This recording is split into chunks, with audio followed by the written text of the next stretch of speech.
Football globally has become such a big business. Here in Ghana, we still see football as a joke, entertainment. And therefore, we do not place any premium on the business aspect of football, except just a few.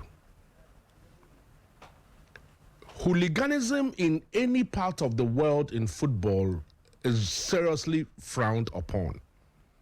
But you see, here, we make hooliganism look so attractive to the detriment of sponsorships.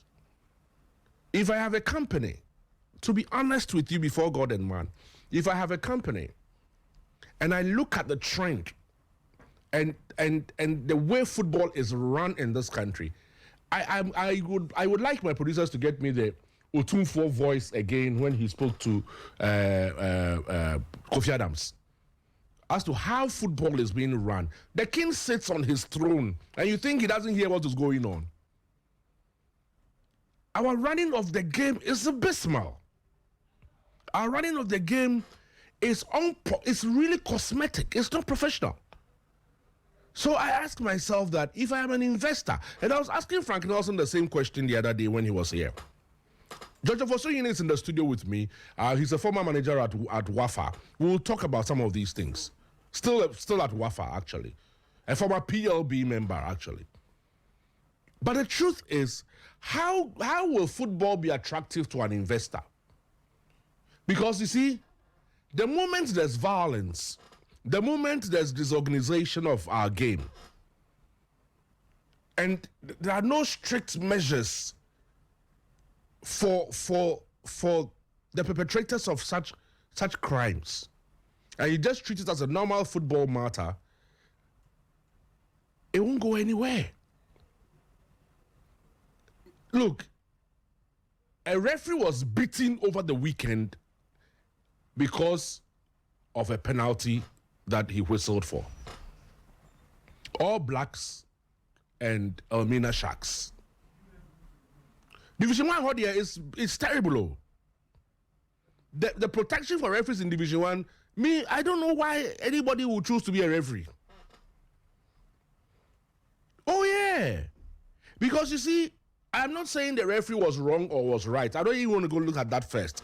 We'll look at the implementation of the rules of the game as to whether it was accurate, it was right, or it was wrong. We'll look at those implementations. But my point is, for starters, is it even lawful and proper to beat a referee?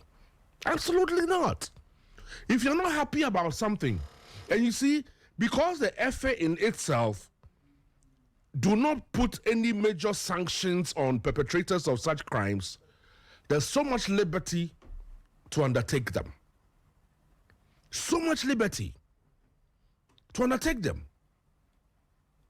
And you ask yourself,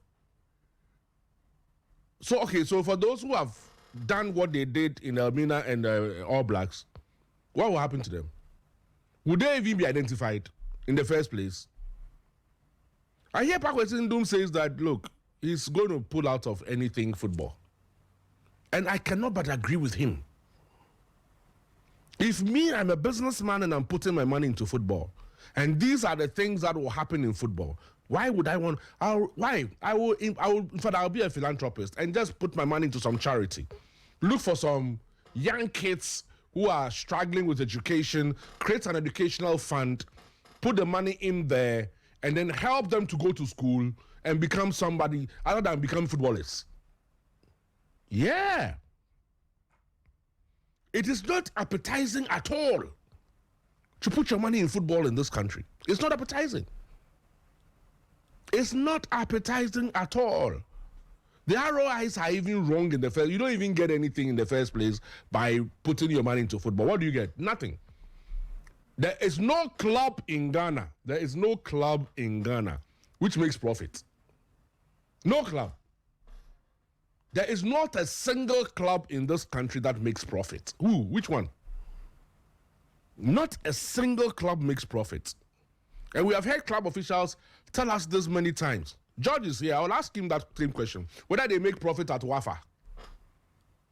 Because you see, you can even sell a player. In these days, how much can you even sell a player for? I don't remember the last time a Ghanaian player was sold from the shores of this country for $1 million or $2 million. I don't remember. Those times when Robert Watting and boys were there, they were being sold for $750,000, $550,000. Yeah. Now, how much are they selling our players? SportyFM. So they'll live here, go to a different country for 40, 50, 60, 70, 100,000 worst case scenario. And then after that, what? If there's an onward transfer by some good luck, then they can make some money from there. Then the club here will get some 10%, 5%, those things. But no club in Ghana has sold a player in recent history for $1 million. Who? Which club? I stand to be corrected, but which club? Nobody. So what's the profitability in the business of running football? SportyFM. The people who run football that I have known right from my childhood when I was following Colts football, Sonny Halifax, BT International, all those teams, All Saints, Power Lines, just name them. When they were playing Mighty Victory, all those teams that were playing at Indafa and other places, Tema Young Kotoko, Young Hearts, Farco Babies, all those teams that played, the people who ran those clubs ran it out of love and passion. They didn't make way. For them, the pride of saying, oh, this was my player, that was all that mattered to them. It wasn't about any money. I saw for you at Sonny Halifax. What did Sonny get from selling for you to Hearts of Oak? Nothing. I saw Yaladanso sell Yaprekon from Power Lines. What did he get? Nothing. SportyFM. It's the onward little transfers that comes that they will get some 10%, 5% and all those things. But really, is it profitable to run football in this country? Coupled with the violence that we experience, where is it going? Elmina Sharks and All Blacks. And they're not the only ones. Division 1, chaos.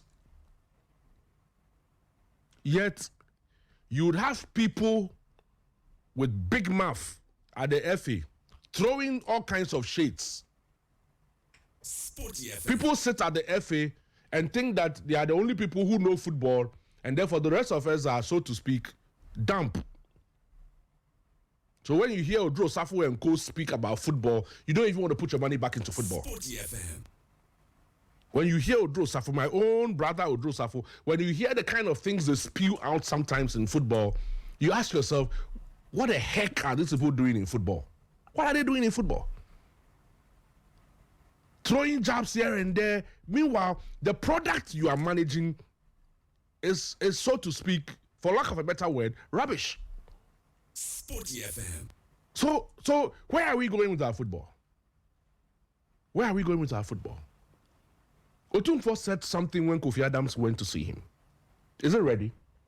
Listen to what Otumfo said. Football no there. Protocol there was a bath. Sure. They could dear grown will be kind. That's one for they say a branch, ya shed say one is a kind. Sure. Mr. Secretary Mubia was here behind you. Now, be to be for 2 minutes and some sound. And Joe. As soon as you Joe. what bring them one. It's a dear Timra was a married man that said, Pierre fast and by be interested in there. The Betty and the permanent person so won't be yet on my umbrella. Joe. I have both football no be one up or Jina what is a kind of one. Never pin that yet. Tinibano Pro were bepping the young who is out there in Brenia. Was he? Oh, what? Joe. If it one year problem. That was here chin and next year. Bianca says, see, studio, says, see about to work on Nipa. Joe. Football, so now, no would be PA. A child be by not bringing what we are calling him, I'm in my room. Joe. Be a fast be a man katakata, so then call from near the young junior, for near Musa, the dear dinner walk yes. Joe. All right. right. So that's the great king talking. That somebody is going to watch football and come back, and then somebody is, you just go and kill him because of what? A 90 minutes game? Hey, is that where we have reached? SportyFM. Well, the 1 week celebration of Pole was held yesterday in Kumasi, and I mean, it was a big event in Kumasi.